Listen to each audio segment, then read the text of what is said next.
Buenas Hola Dani, tardes, ¿qué haces? ¿Qué haces? ¿cómo va? Muy bien, muy bien. Hoy terminando jornada laboral, así que bueno, listo para charlar un rato de cosas interesantes. Bueno, eh, vamos con nuestra octava charla ya. Ya estamos en la 8, sí.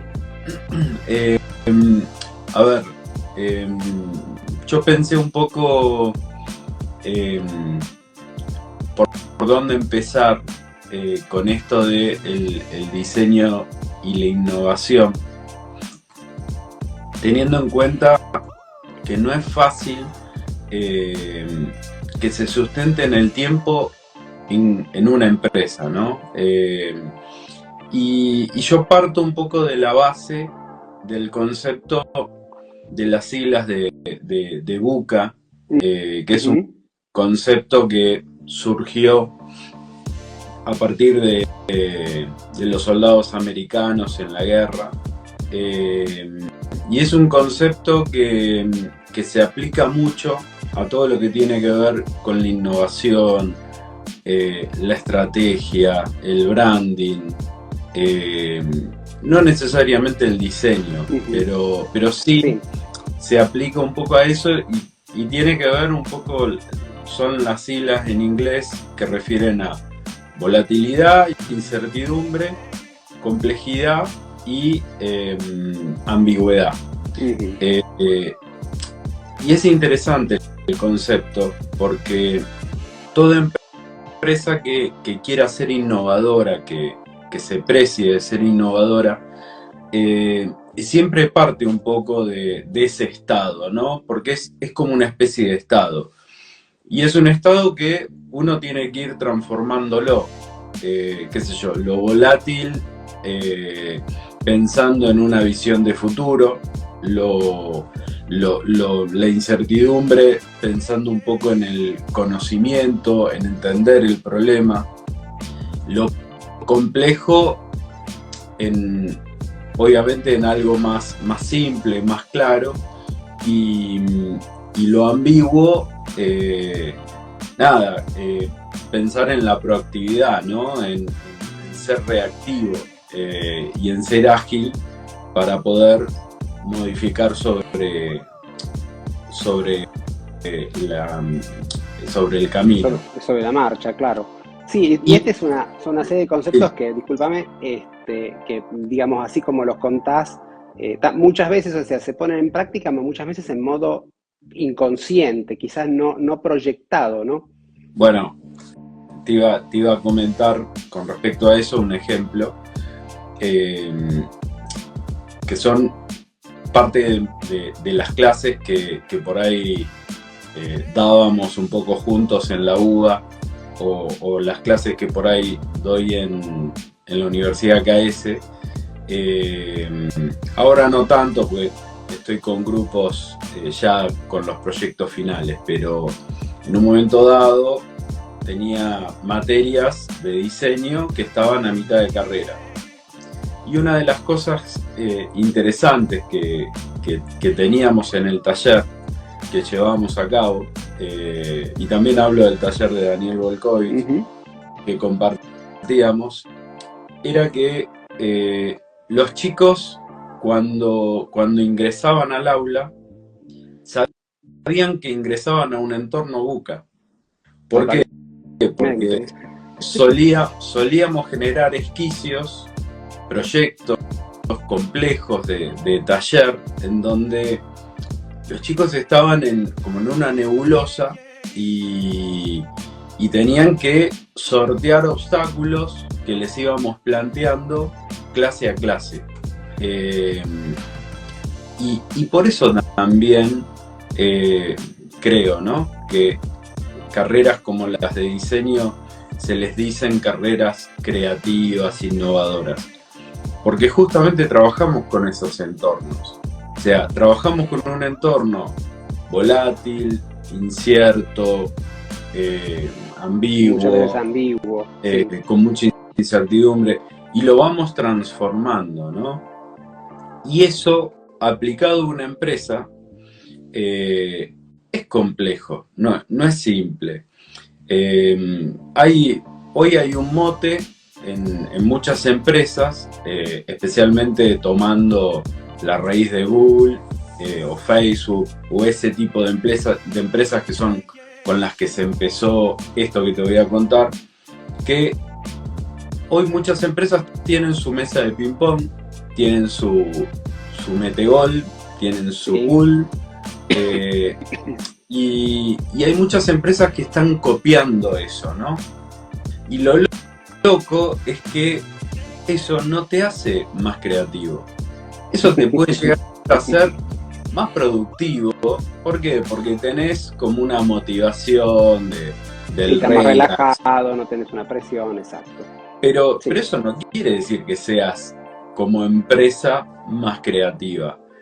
Qué sé yo, ahí... Sí, en ese caso creo que entran también en juego otro tipo de factor que en este caso poco tiene que ver con el tema de hoy, pero es un poco el estereotipo, ¿no? El responder a ciertos estereotipos. El creativo es la persona que juega ping-pong durante el horario de trabajo, por decir un ejemplo.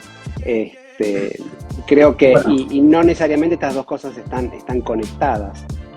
Bueno, es que creo que eso forma parte de una moda, ¿no? De algo que perdurará un tiempo y luego, no digo que se va a morir, pero se va a transformar, se va a mutar en otra cosa. Qué sé yo, si hablamos de innovación, por ahí, en ese caso sí, los que trabajan mucho en eso, por ejemplo, es Pixar. Que Pixar, claro, dentro de su empresa, tiene un área académica a nivel universitario, de formación superior, en donde ellos imparten cursos de lo que quieras. Y lo que hacen es motivar a que la gente quiera nutrirse, quiera enriquecerse, y por ahí desde diferentes disciplinas, ¿no? Que eso es lo interesante. Sí, la cosa interesante, o sea, claro, que eso es un punto, creo yo, neurálgico, o sea, muy importante, el hecho de la interdisciplinaridad, ¿no? Más que la mesa de ping-pong es justamente eso, o sea, esa posibilidad de poder meter, o sea, juntar diferentes disciplinas y poder hacer que interactúen entre ellas. Creo que eso es un factor muy importante o casi determinante, me animaría a decir, para lo que tiene que ver la innovación. Sí, y hay un dato con respecto a eso que viene muy de la mano de la innovación y tiene que ver con la experiencia y el prototipado. Porque digamos, la innovación como término abstracto no se sustenta en el tiempo. O sea, la única manera de sustentarlo en el tiempo es a partir de una proactividad de cosas. Por eso partí del concepto de este estado de VUCA. Y la única forma de poder revertir el estado es a partir de generar una experiencia y que sea una experiencia que se traslade a los diferentes ámbitos de cualquier empresa, ¿no? Porque, y vuelvo a lo que decía al principio, cuando hablamos de innovación, no hablamos en el diseño. O sea, la innovación se da en cualquier ámbito de una empresa. Puede ser en un área de producción, puede ser en un área de finanzas. Recuerdo lo que hizo Disney hace muchísimos años, cuando no existía la bancarización con tarjetas, ¿no? Uno de los grandes escollos, problemas que tuvo Disney fue: ¿qué hago con el efectivo? O sea, tenían cantidades ingentes de billetes. ¿Y qué hago con el efectivo? Y bueno, pensaron justamente en innovar, pensaron y entendieron la experiencia, y lo que hicieron fue básicamente hacer un acuerdo con el gobierno del Tesoro estadounidense. Tenían auditores del Tesoro que lo que hacían era constataban todos los billetes y después los quemaban. Y de esa forma eliminaron un grave problema que tenían ellos, que era ¿qué hago con los volúmenes de dinero que tenemos? O sea, a ver, parece una locura, pero no es una locura. O sea, no, bueno, esto se relaciona con un concepto que dijiste un poco al inicio, que era justamente la innovación como la capacidad también, como un elemento para sobrevivir, ¿no? Para poder salir adelante. O sea, si Disney no hubiese podido resolver este problema, hubiese sido realmente en el futuro una cosa mucho más seria del que se presentaba en ese momento.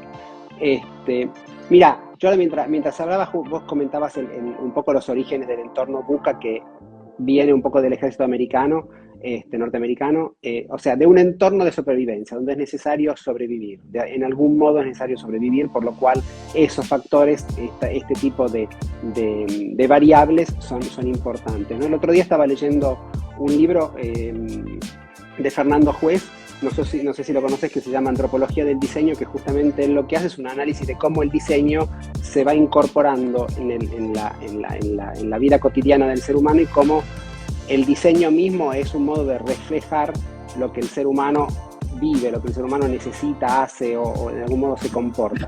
En un momento hace una cita a otro escritor, donde esta persona describe la cultura como los elementos, como el conjunto de los elementos que permiten al hombre de sobrevivir. Y leyendo eso, se me ocurrió un poco que la innovación tiene mucho que ver con eso, ¿no? Esa serie de elementos que ayudan, en este caso, a una empresa a sobrevivir, a seguir y a diferenciarse. Y es por eso que retomo un poco lo que vos dijiste antes de el hecho de que cuánto es sustentable en el tiempo la innovación. Porque para poder sobrevivir y para poder diferenciarse, no se puede ser permanentemente innovativo, es muy difícil. O sea, me animaría a decir casi imposible ser permanentemente innovativo, estar permanentemente generando cosas que te diferencien, entendiendo la innovación por eso.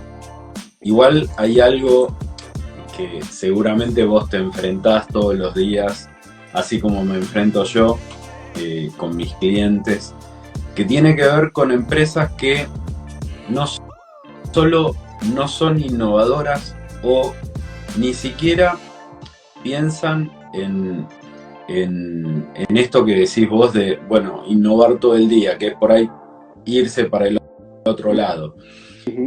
Sino, y es un poco lo que me pasa, son fábricas de hacer chacinados. O sea, van sacando chorizos y salen y salen y salen.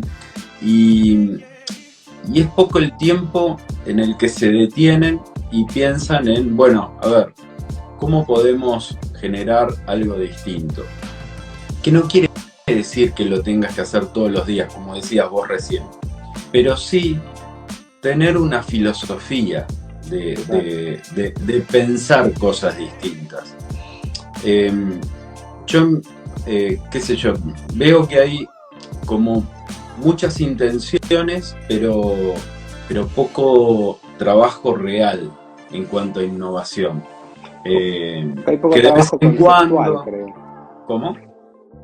Creo que hay poco trabajo conceptual y proyectual por ahí, sobre todo. Sí, yo creo que es cultural también. Bien, sí. Que muchos de los managers, gerentes de marketing, de comunicación, de diseño, de coordinadores, o sea, todos los mandos medios, los puestos medios en áreas estratégicas, que no tienen la cultura de la innovación. Porque, a ver, tampoco se construye de un día para el otro, ¿no? Lleva tiempo. Yo creo que para que haya innovación en una empresa, primero los decisores tienen que estar totalmente alineados. O sea, la persona decisora tiene que estar alineada con la cultura innovadora. Sí, Eh, Después, por otro lado, no se construye de un día para el otro. O sea, lo construís en el tiempo. Esto sí es real porque también es generacional. Tal vez los chicos que se forman hoy, los estudiantes que se forman hoy, sí. tal vez lo tienen un poco más incorporado porque ya hay una idea de innovación. Que hoy yo considero que esa idea de innovación es una mezcla de innovación con ambición, ¿no? Eh, Porque Ahí está. son Ese dos es un cosas tema. diferentes. Sí, sí. Mira, mientras decías eso, una cosa que vos decías, no hay cultura de innovación. O sea, porque en realidad también a veces lo que hace falta es justamente no solo también ambición, o sea, la ambición te permite a vos de ampliar tu margen de riesgo. O sea, salir de esa zona de confort, o sea, a nivel empresarial, y animarte. Para innovar creo que hay que salir de esa zona de confort. La empresa tiene que dejar de lado ciertos comportamientos, llamémoslo de ese modo, históricamente un poco enquistados en la conducta o en el operar de la empresa, para poder generar cosas nuevas. Para eso tenés que ampliar el margen de riesgo. Y la ambición es un factor muy importante. En ese caso, yo estaba pensando ahora mientras lo decías, en las startups, ¿no? Todas estas empresas chiquitas que tienen alguna idea particular, que de algún modo se diferencian de lo que el mercado está proponiendo en ese momento, donde quien está al frente es gente que tiene mucho que perder, por lo cual sabe que ese margen de riesgo es amplio y sabe que tiene que apostar en innovación a una innovación real, a una innovación que tenga un sostén fuerte. Sí, en el caso de las startups, el problema que tenés inicial es el vértigo. Porque Totalmente. Sí, mucho. las startups, que no es Google, que no es Apple, que no es Microsoft, o sea, son empresas que van al exitismo, o sea, o gano todo o soy un fracaso. Entonces, ahí es como que no tienen mucho margen de error. Porque justamente el error tiene que ver con la innovación, ¿no? En lo que es innovación, es pensar también en admitir errores, en valorar intenciones. Sí, el admitir que la frase de prototipado te puede salir mal, o sea, que tengas que volver a hacer las cosas desde el inicio. Claro, totalmente. Que eso no es sencillo en una startup, porque en una startup, o sea, se busca el ganar, ¿no? Y es muy frustrante cuando se pierde. Porque aparte de 1000 startups, triunfa una. Esa es una realidad. Y después, en lo que es innovación también, yo creo que es importante pensar en espacios de creación que perduren, o sea, espacios de creación constantes, que haya un espacio en donde se piensen cosas nuevas. Y voy a algo que me pasó hace muchos años cuando vivía en Bariloche.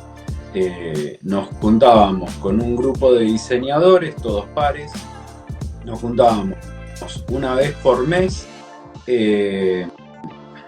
durante 2 horas, pensábamos una palabra que sea un concepto disparador, y cada uno, éramos 6 o 7, cada uno se sentaba en sus computadoras y se ponía a diseñar una nota relacionada con esa palabra. Una vez que se terminaba, fijábamos un formato, ¿no? Una vez que se terminaba,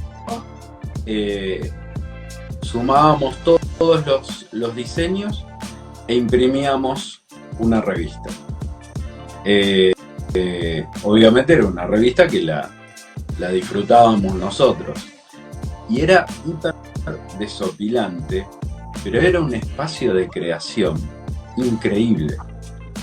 Porque era en muy poco tiempo, cada uno resolvía con sus competencias culturales, con su percepción del mundo, diseñaba en función a una palabra. Y lo que surgía era grandioso. ¿A qué voy con esto? Que la innovación también hay que generar el espacio para que se produzca. Sí, claro. O sea, la innovación per se es una utopía. No es que, es como decir, soy creativo, soy innovador. No. Sí, o sea, es tan abstracto como eso, sí, tal cual. Claro, pero eso se construye. No es algo que surge de un día para el otro. Qué sé yo, en Buenos Aires, hace 1000 años, surgió la revista Na, que es una revista que cualquier persona que tiene un poco de materia gris la lee y se muere de la risa porque es totalmente desopilante. Y es una revista que surgió de manera parecida, que era un grupo de creativos de una agencia de publicidad y que empezaron, después de hora, empezaron a jugar. Y es una revista que después salió a la calle y que se vendió, y no sé si se seguirá vendiendo en los puestos de revistas. Pero digo, generaron su espacio para que ello suceda. Es algo que muchas empresas no lo toman en cuenta. No. O sea, porque para la empresa es fundamental resolver, para muchas empresas, digo. Pero son pocas las que dicen, bueno, paremos la pelota, no es solo resolver, o sea, también hay que planificar, hay que proyectar, hay que equivocarse. Y ahí es de donde viene esto de la experiencia, el prototipo. O sea, son varias cosas, ¿no? Otro modo de exitismo al final, ¿no? Es un otro modo de exitismo, sí. O sea, donde el error no está contemplado. Y que es un término bastante latino, el exitismo, ¿no? Porque, por lo menos en nuestro país, en Argentina, se usa mucho ese término, también pensando de dónde venimos. Un país lleno de crisis, o no lleno de crisis, pero que siempre ha tenido diferentes crisis, y el exitismo es, bueno, trato de levantar la cabeza como para salir del agujero, ¿no? Y después, y ya terminando un poco con la charla, creo que también es importante tener en cuenta que para innovar no se innova solo con los que estamos. También es importante muchas veces sumar fuerzas, sumar miradas, sumar... Sí. Ahí es donde entra la interdisciplina, porque en realidad, o sea, vos diste el ejemplo recién de este juego, llamémoslo entre comillas, que hacías con amigos diseñadores, y cada uno, claro, interpretaba esa palabra desde su propia realidad, de su propio mundo, de sus propias influencias, conocimientos, historia, qué sé yo. En un ambiente de este tipo, o sea, cuando hay que innovar, hay que poner, digamos, en práctica las ideas en función de obtener algo,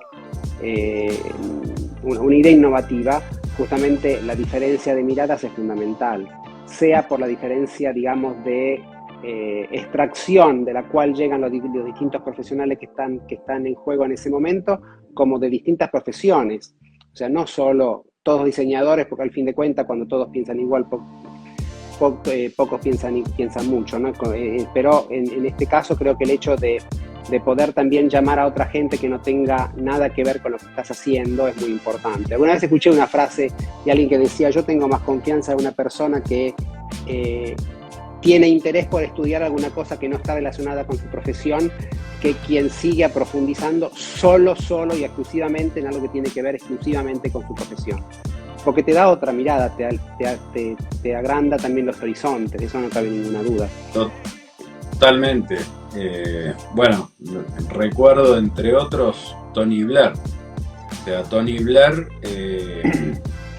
no venía del palo de la política para nada. El tipo estaba en otra cosa, creo que viene de Oxford, y estaba estudiando un tema que no tenía nada que ver con la política, y y cayó en la y política. ahí terminó. Sí.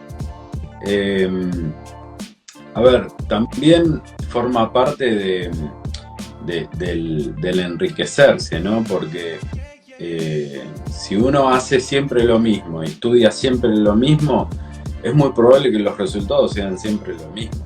Exacto. Un poco como dice el dicho, ¿no? Entonces, está bueno también nutrirse y nutrir al equipo, porque creo que eso es lo esencial. Es importante, sí, sí. Mirá, los otros días justo surgió un tema de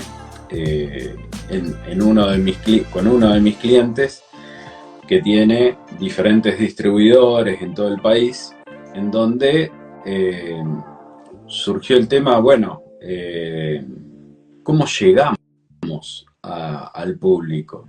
¿No? Yo lo que les dije fue, señores, es simple. Perdón, me está hablando la computadora. Es simple. Vayamos a hablar con los productores. O sea, Claro. vayamos a hablar con los clientes. Ir a la raíz.